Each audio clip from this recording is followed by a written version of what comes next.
Hi, it's Miss Elise. I am here to tell you about the project that you're going to do today.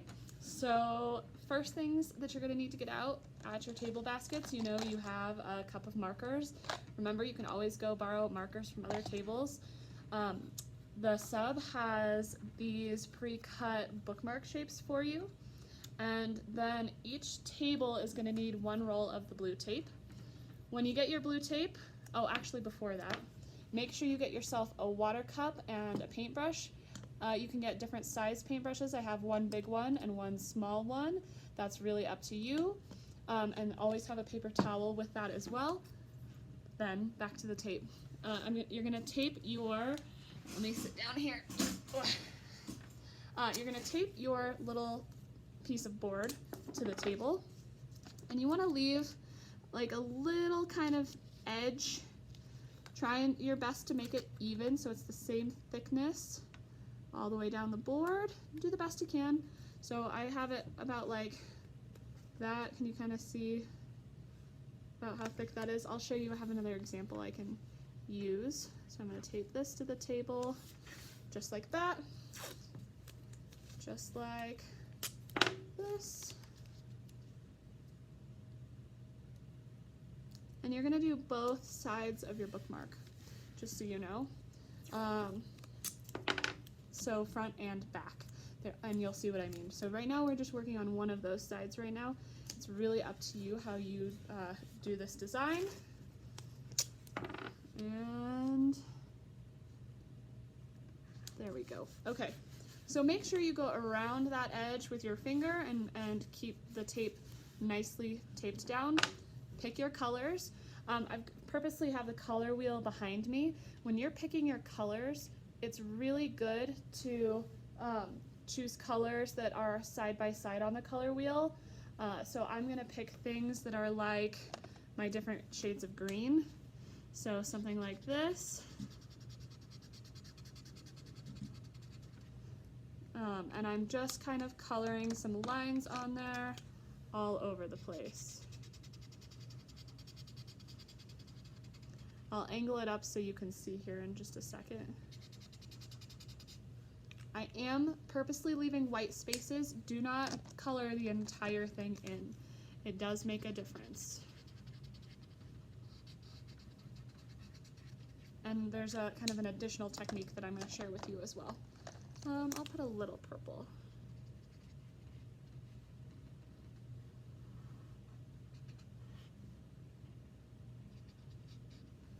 Cool.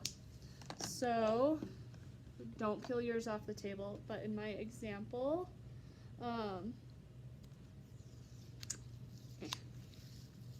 this is why we leave it stuck to the table. I'll retape that edge in a second. So this is what mine looks like right now. So I'm going to re-stick it to the table. I've got my water cup and my paper towel. So before you are ready, before you actually start coloring, make sure you have your water cup and your paper towel. So here we go, to the table again. Back on this bottom edge. Boop. Really seal it on there. Oof. Okay, then you're gonna get your paintbrush and you're gonna wake up the marker on this board. Start from your lightest color and work towards your darkest color. So I'm starting with my light green. I'm gonna get this whole little board wet.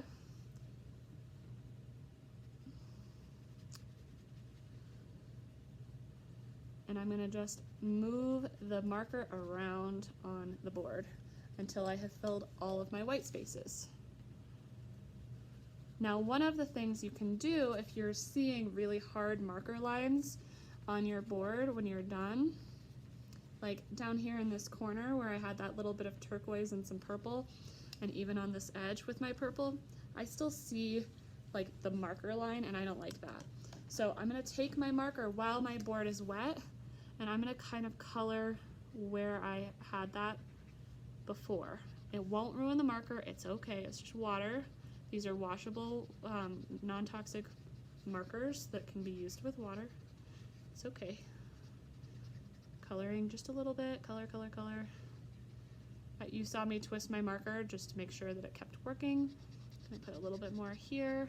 And while it's wet still, I'm gonna take my brush again, And I'm going to keep spreading that fresh marker that I just put on the board. And you'll notice it'll kind of have more of a watercolor effect after that. You can't do the whole thing like this, just little patches, because the markers will stop working. But in the end, I took the tape off this one too soon, so you'll see it bled. You'll be left with something kind of like this. This is a different pattern than the last one. You can see I took the tape off. Now that this one is dry, I'm going to turn it over and tape off this side and do the same thing. But for the sake of the directions, here's your next step. From here, inside the shape that you colored, using your pencil first, on your table you'll see there's a list of quotes, so you can pick from here. Some of you may have brought a quote because I gave you a heads up. You can use the quote you brought, or you can have your Chromebook out for the 10 minutes and find your own quote. So I'm going to take one of the quotes from this book, like a person's a person no matter how small. Make sure you put who the author is. Choose how you arrange it. If you need rulers, check the drawing center. They are in the drawing center on the counter. I'm pointing to it, but you guys can't see that. But it's right by the skeleton with the sunflowers. So I'll write that on here, and I'm going to use my best handwriting. A person, P-E-R-S-O-N, is a person, no matter how small. And I purposely made mine go from big to small. I'm going to put a note that this was said by Dr. Seuss, S-E-U-S-S. Make sure you spell check your words. So there's the letters on mine. Then I'm going to use my Sharpie, as you can see. Those are also in your table baskets. And I am going to very neatly trace my quote.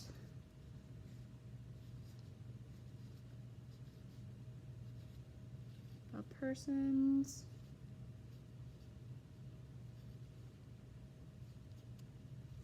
a person no matter